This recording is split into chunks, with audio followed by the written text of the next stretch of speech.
Hello, नमस्कार। ये है मेरा सेकंड वीडियो इस चैनल पे।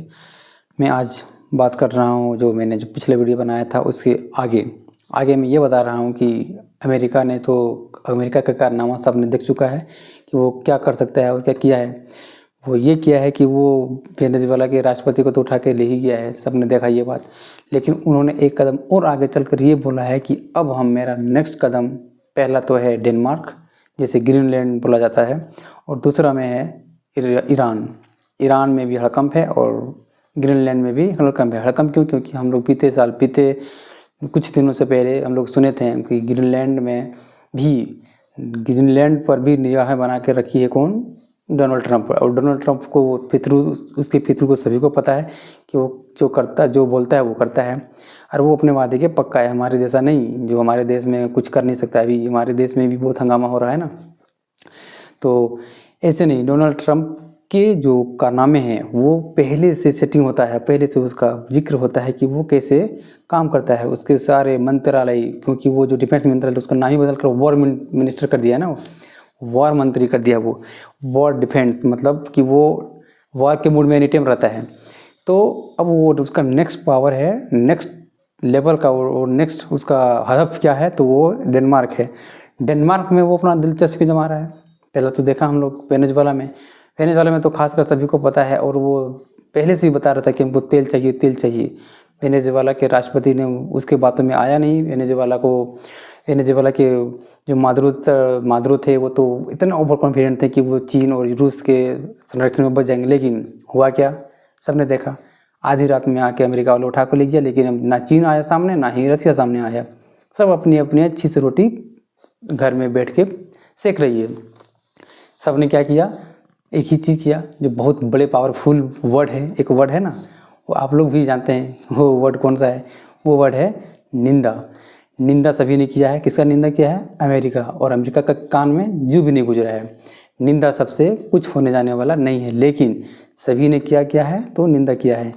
अब हम लोग आगे देखते हैं कि ये बात, टेंशन वाली बात, अब किस पर आया है?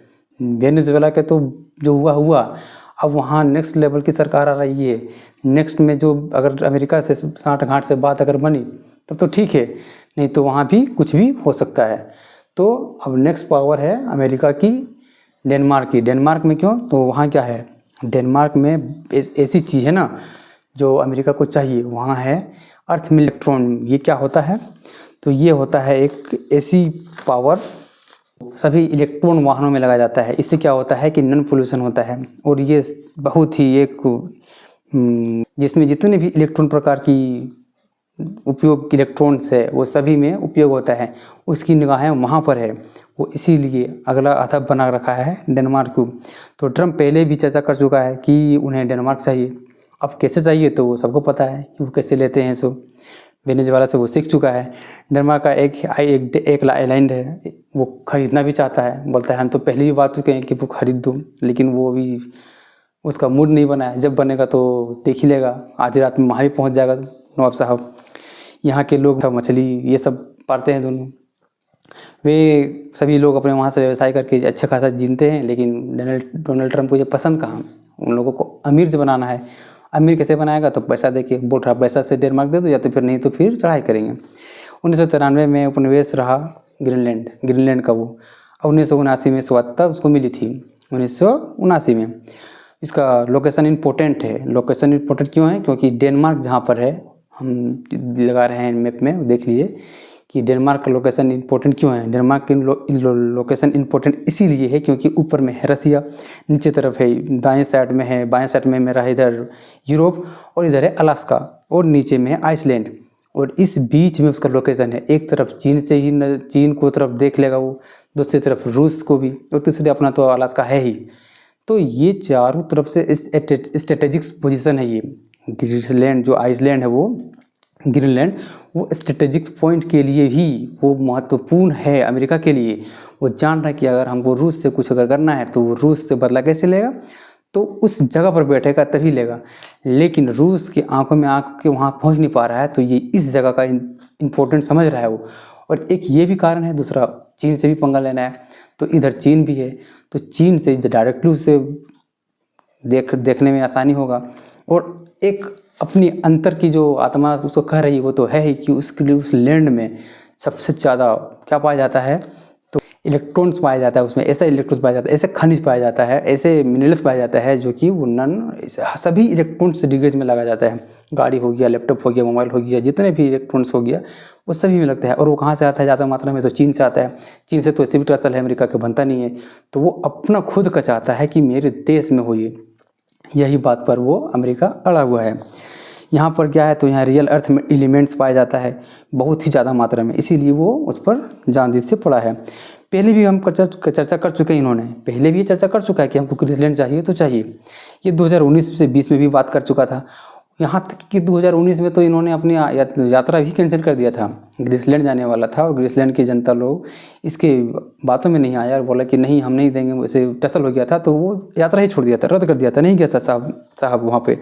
1946 में यूएस की राष्ट्रपति ने जो रह चुका था, 1946 में यूएस के राष्ट्रपति जो रह चुके थे वो हैरिस ट्रूमर, इन्होंने क्या किया था, एक बार खरीदने की बात की थी कि हमको ये खरीद दो। और उन्हें तो सोचो ये यूएस की फितूर है, वो ताम दाम दंड भेद सब यूज करते हैं। वो पहले तो उसको बोला कि हमको खरीदना है, दे दो। और जान रहे हैं आप, जो 1946 में जो राष्ट्रपति थे हैरिस, इन्होंने तो उसका दाम भी लगा चुका था, $100 मिलियन। इन्होंने बोला कि ये ले लो और हमको ग्रीसलैंड दे दो, लेकिन उसमें बात नहीं बना था। उस समय अलास्का के कुछ हिस्सा तक ही ले पाया था।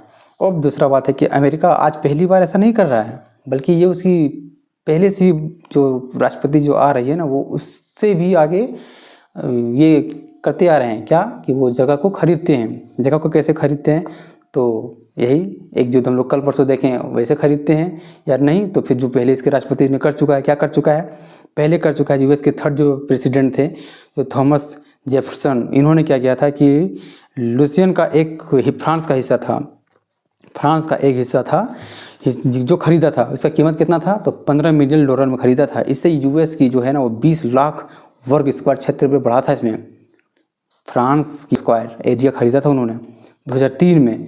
फिर दूसरा 1867 में भी रूस से अलास्का खरीद लिया था। ये कितना में खरीदा था, तो $7.2 मिलियन में खरीदा था इन्होंने। और इससे इसको क्षेत्रफल में कितना इजाफा हुआ, तो इसमें 15 लाख वर्ग मीटर की इजाफा हुआ अमेरिका की। खरीद के अपने अमेरिका को इजाफा बढ़ा रहे हैं। वो खरीद लेता है तो ठीक है, नहीं खरीद रहा तो वही हाल होगा, राष्ट्रपति को ही उठा लो, है ना साहब। इसके पास पावर है। पावर क्या है, तो शक्तिशाली फोर्स है, सुपर पावर है, एटॉमिक पावर है। डर किससे है, डर किसी से नहीं है। रोकने वाला है कौन, कोई नहीं है। जो रोकने वाला होता, जो रोक सकता था, वो खुद उलझन में पड़ी हुई है, वो बीच में आना नहीं चाह रहा है। हमारे देश में देखो, हमारे देश इतना बड़ी आबादी वाली जनसंख्या के बाद भी हम चुप के साथ रखे हैं। इसीलिए तो कल को पाकिस्तान उछलता था, आज बांग्लादेश, श्रीलंका, नेपाल, चाइना, श्रीलंका, सभी हमारे चारों जितनी भी पड़ोसी है, पता नहीं हमारे देश की किसकी नज़र पड़ी है जो सारे पड़ोसी ही टूट रहे हैं। पहले बोलता है कि पड़ोसी को बना के रखो, लेकिन हमारे साथ ऐसा उल्टा हो रहा है कि हमारे पड़ोसी ही टूट रहा है, क्योंकि हमारे पास पावर ही नहीं है, सुपर पावर हम लोग है ही नहीं। इसीलिए बोला जाता है सुपर पावर बनना बहुत ही ज़रूरी है। अब इसमें